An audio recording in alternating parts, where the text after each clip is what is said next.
listening to the TD Show. Touchdown Titans! There are no flags on the field! It's a miracle! Tennessee has pulled a miracle! Broadcast live on thetdshow.com. There goes Davis! Oh my God! Davis is going running all the way back! Auburn's going to win the football game! Auburn's going to win the football game! 2 hours of the best sports talk on the planet. Or at least out of Edmonton, Kentucky. Bat it off. Oh God! Stokely down the sideline! Can he catch him? Stokely! Wow! Touchdown! Denver! Unbelievable! Coming to you live, your hosts, TJ and Dan. Here comes the rain!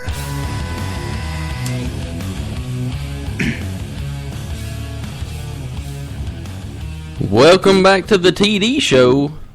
Today on the program, Bailey gets paid, the 3-car drives again, the fans storm the court, and the Hornets and Lady Hornets prepare for district. I have a guarantee regarding the 500 this weekend, and Daniel will provide you with what to watch, and you can't forget 2 minutes with Paula Dan coming up in the second hour of the show. Don't forget, you can still reach us on Facebook at facebook.com/TheTDShow. Our Twitter handle is @TheTDShow, and you can email the show at mail@thetdshow.com. You can listen or watch us live at thetdshow.com on the live feed page. You can still listen to us at Spreaker.com/user/TDShow or on the Spreaker app. If you're not able to watch or listen to us in our entirety today, you can listen to or watch our podcast at the tdshow.com podcast page. Remember, we'll be looking for your comments and questions on our live feed page, Facebook, and Twitter, but we really want you to give us a call. So if you get a chance and you can, give us a call this morning. The number's 502-509-3190. That's 502-509-3190.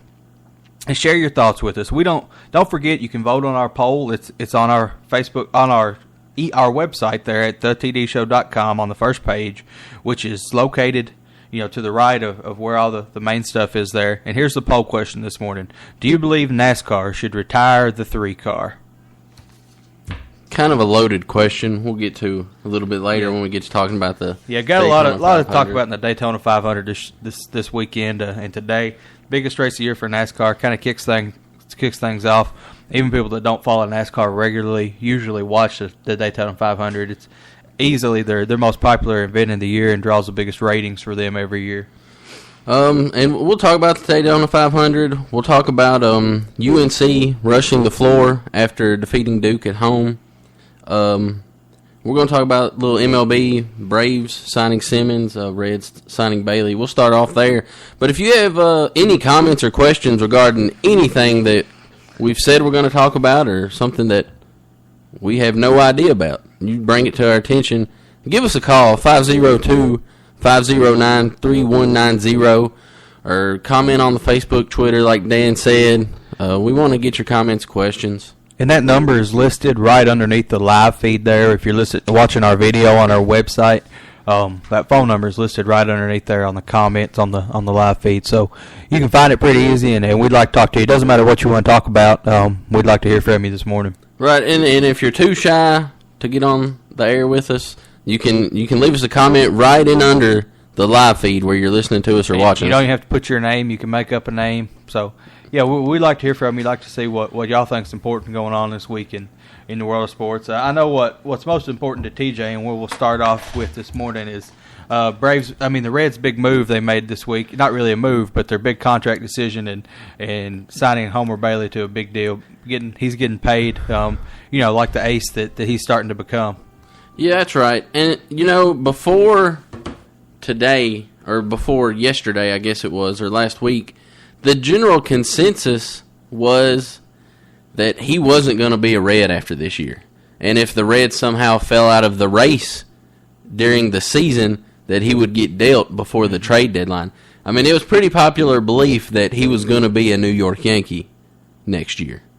It definitely not a Red. End up somewhere. For everything I heard, that Homer Bailey had had kind of wore out his welcome in Cincy, and he wasn't going to be there. I didn't know that they were going to be able to come up with this kind of money to pay him to stay around. If you think about it, over 6 years, the money he got's really not stupid. It's just seeing that big number at the end, I think, kind of throws people a little bit. Yeah, it's something that I've spoken about every week here for a couple weeks. Is the fact that I think we're going to see more and more, not average players or great players, but above average players that are going to get this kind of money. The 4 to 7 years, 80 to 120, 130 million.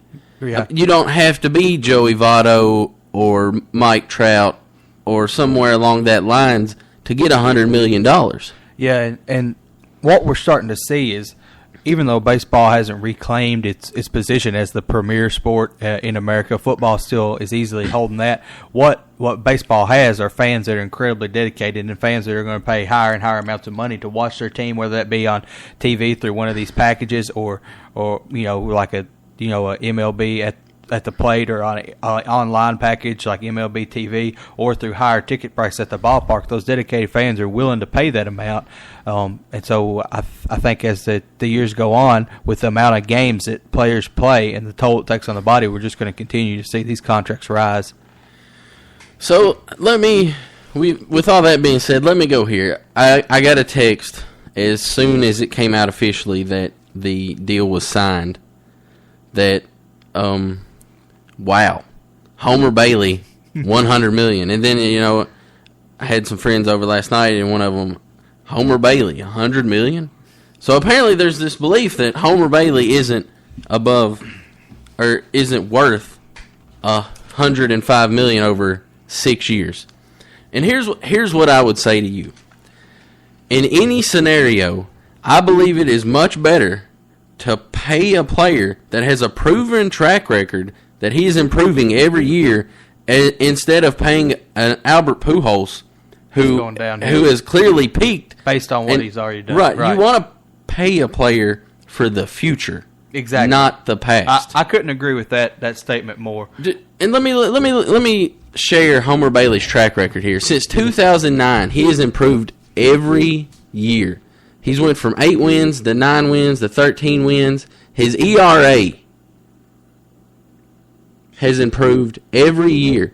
It's went from 4.5 to below 4.5 to sub 4, and is at 3.49, 3.5 now. Yeah, his first year he was in the 5s, and then he's in the 7s. I mean, he's getting better every year. His WHIP, 1.4 in 09, 1.3, 1.2, a lower 1.2. Last year, 1.1. Your goal as a pitcher is to be at about 1. At 1. And he's getting pretty close. I agree. Look at strikeouts. 86, 100, 106, 168, 199. Every year, in every statistic, Homer Bailey has improved. Yeah, and this is something I really didn't. I never looked up the numbers. I'd always thought of him as a as a control pitcher, maybe a finesse pitcher. I didn't realize that he had gotten that many strikeouts last year. I was stuck on the 86 strikeout years. I didn't realize that he had been getting that many strikeouts later. And if you look, that category alone, I think, says the most for me. When he came up, started pitching on a regular basis, he had 86 strikeouts in a whole season.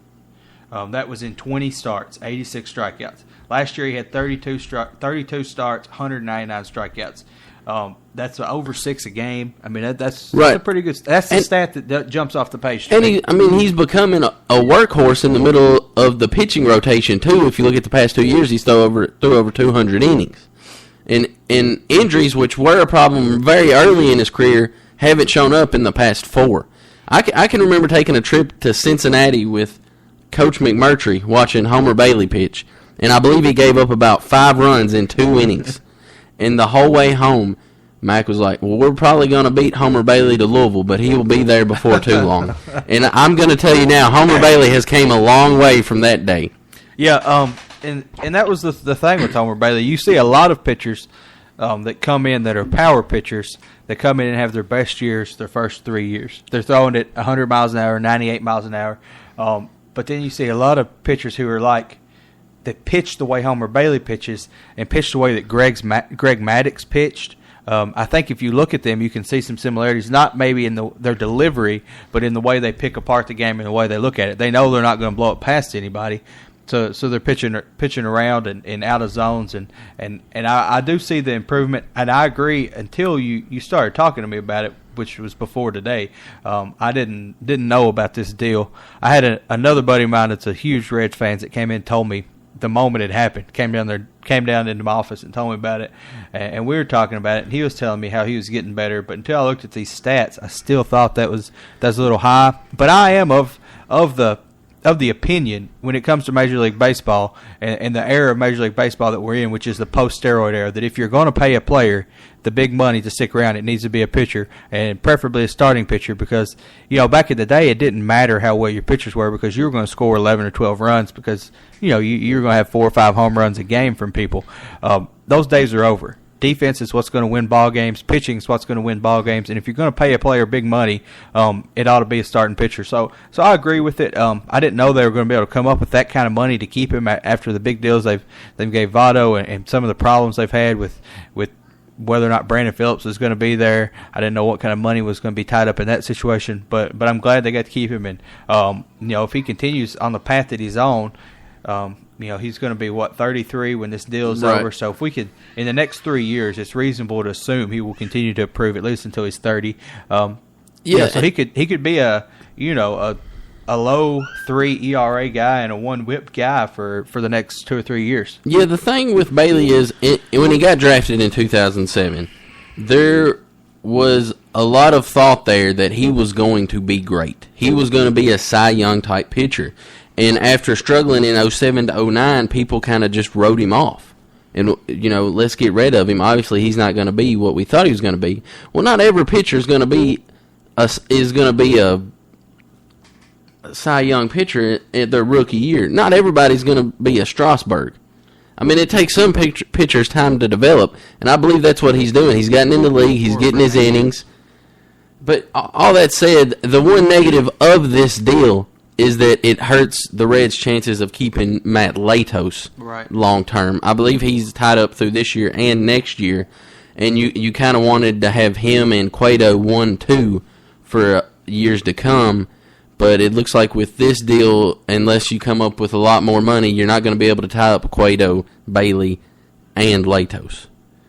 Do you think they're going to get rid of Latos, or do you think they'll keep Latos, get rid of Cueto, and move Bailey maybe into 1 with Cueto at the 2 if he continues to improve? Here's the wild card to the whole situation, and that's the Cueto back problems. Yeah, he changed his delivery last year to almost a Hideo Nomo back to the pitcher, which, I mean, when he pitched, it's been unbelievable for him. He's been a Cy Young pitcher when he pitches.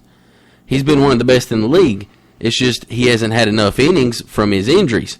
So, assuming he stays healthy, I think Bailey maturing like he is in Cueto would be a good 1-2 long term. But if you see injuries with Cueto, maybe you think, well, as good as he is, maybe we should keep Latos. Yeah, see, that's kind of the road that I've been traveling down a little bit as far as my thought process is getting Cueto healthy, and when you do get him healthy, trying to deal him, and then having a 1-2 combination with Bailey and Latos. And I wouldn't even be opposed to putting Bailey ahead of Latos if he continues. Right. But going from the Homer Bailey signing to a team that's more dear to your heart, the Atlanta Braves, they signed Simmons this past week. Yeah, Simmons was the most recent in a long line of signings of young players for the Braves. After we let go of Brian McCann, kind of lost the face of the franchise, I wasn't sure what was going to happen. We weren't really making any moves. We weren't really picking up any free agents. I've heard this all offseason long from Strin and from Gonzalez, who both actually got new deals themselves. The GM and the manager, they both got new deals this year. They're going to be there for, I think, 6 more years. But we've heard this all year, and it says we're committed to keeping our young talent. That's what they would say when people ask him why they didn't go after a player or why they weren't looking for players. And I thought that they were only talking about the young pitching prospects we've got coming up through AAA who are going to be outstanding in about 2 years. We're going to have a really, really great rotation. But they've spent $225 million over the past week for 20 years of service. Essentially, though, they're spending about $350 million for about 26 years of service because next year they're going to have to look at Jason Hayward's deal again. And I know there's a little talk that they might let Hayward go, but I don't think that's going to happen. I think they're going to lock him up, and he's probably going to be worth about $150 million to them, just based on what they locked up Freeman for. But this week, the big news was Andrelton Simmons, $58 million for 7 years in his third year in the league, 24-year-old kid. And you think, man, that's a lot of money in a lot of years. But they bought out all of his arbitration and 2 years past his arbitration. His offensive stats didn't astound you. He batted .248 last year. That was his first full season. He'd been up and down for 2 years. Last year was his first full season. He's regarded as the best defensive shortstop in the game, and he is a really good defensive shortstop. I remember watching the post-game show after a Braves game, and they asked Freddie Gonzalez what his favorite play or most memorable play that he'd ever made, and he said the next one because, it's every night he was making big plays. So I don't think that money's crazy because you're getting him from 24 to 31 years old. Yeah. You're getting him the in prime his of prime. a shortstop's career. Yeah. Now, when those 7 years are up, you're not going to be able to afford him. He's going to be gone. The same with a lot of these people, maybe save Freeman because they're going to keep him around, I think, at any cost. Another big deal they made was the Freddie Freeman deal that we've already talked about. 8 years, $135 million. He's been a stud, an offensive workhorse, 319. He's batting .319, I'm sorry, with 24 home runs, 119 RBIs last year. He's 24 years old and got the biggest deal in Braves history. Of course, this is in a new era, and the Braves are going to move to a new ballpark after this coming season. Next year, they're going to be in a new ballpark. So they're anticipating to have a lot more revenue from that. Of course, they're always going to have TV money with Turner down there and the deals that he's struck and the things going on. They're always going to have big TV contracts coming in. So they can afford to do that with Freddie Freeman. And I think he's going to become, the Chipper Jones, the face of the franchise type player, just because he's a likable guy. He's outgoing, doesn't have any kind of record of being offensive to anyone. He's never broke any laws. Can't drive real well in the snow. No, though. He cannot drive so well in the snow. But he is big buddies with Chipper Jones. And I think having Chipper's blessing goes a long way in Atlanta. Oh, yeah. Next big deal that they signed in this past week was Julio Teheran. 6 years, $32.4 million. He's 23 years old. This was his second year as a full-time starter. He's becoming an ace for the Braves, and he's looking pretty good. He was 14-8 this year with a 3.2 ERA. He had 30 starts. $32 million is not bad at all for 6 of the best years of a kid's life. Now, what you have to think about when you're locking these people up is, they could fall off the radar or they could get hurt. But the kind of money, the value that you're getting based on what they're going to be worth in 6 years when this contract is up, I think outweighs the risk. Right. Their arm could fall off, or they could pitch well to where they would be earning $20 million a year if you hadn't signed them. Exactly. Another pitcher they signed up was Kimbrel for 4 years, $42 million. He's their closer. Probably going to be regarded as one of the best closers in the game. one of the top two closers. One or two best closers in the game this year. I think he's definitely going to win the saves battle, which is something we're going to talk about in a little bit.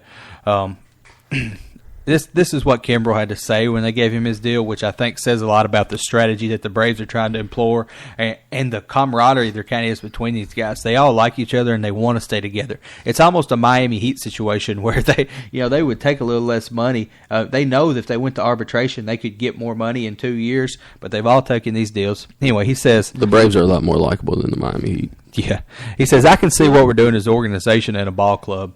Kimbrel said at the time his signing was announced, "We're going for a win. As of right now, we're planning on winning for a long time. This is where I want to be. I want to be closing out division titles and league championships and World Series games, and we've got the team to do it now." He's had 139 saves and 154 opportunities and a 1.29 career ERA, and he's only 25 years old. So when his deal's up, this $42 million deal, he's only going to be 29, and that's a player that they might actually want to re-sign at that point for the big money and keep around. like I said, the outstanding question mark for the Atlanta Braves is Jason Hayward. Are they going to re-sign him or are they not going to re-sign him? His deal is for 2 more years. They would revisit it after this coming season. The past 2 years, he's been limited. He only played 104 games last year, and he only played 128 games the year before that. He's batting .259 with 73 home runs over his career. But like I said, he's been injured, had some thumb injuries, got hit in the face. You know who Jason Hayward kind of reminds me of? Ken Griffey Jr.? Homer Bailey. Okay. Came into the league, supposed to be a superstar, and has struggled a little bit early, assuming what everybody thought he would do. Right. I mean, if you look at his numbers for a second and third-year player, they're good. Right. He was so highly regarded coming in. And the talk of him's kind of fell off since then, but I believe he's still a player like Homer Bailey that's going to mature into a great player. Yeah, I think that in 5 years we're going to see him as a bona fide superstar. Correct. And he's going to be commanding, like I said, that $150 million deal. TJ's got something he likes to say about the Reds and about their pitching situation. Right. First, let me speak to the Braves situation for just a second, if I can. The same person that texted me about the Reds signing Homer Bailey for $100 million that couldn't believe that he'd be worth that much money also said that not every player that the Braves sign will work out.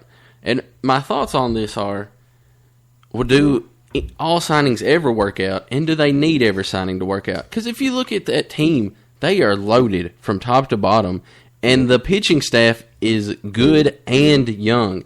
And getting better. You got Tehran, Wood, Medlin, and you got Kimbrel in the bullpen. Back off the injury. Right. Beachy is a number 4. He's not a number 1, but for a number 4, he's pretty good. Yeah, and you've got Venters coming back this year, and your relief. I mean, it's going to be outstanding. Right. Every deal doesn't have to work for them to be successful. Yeah.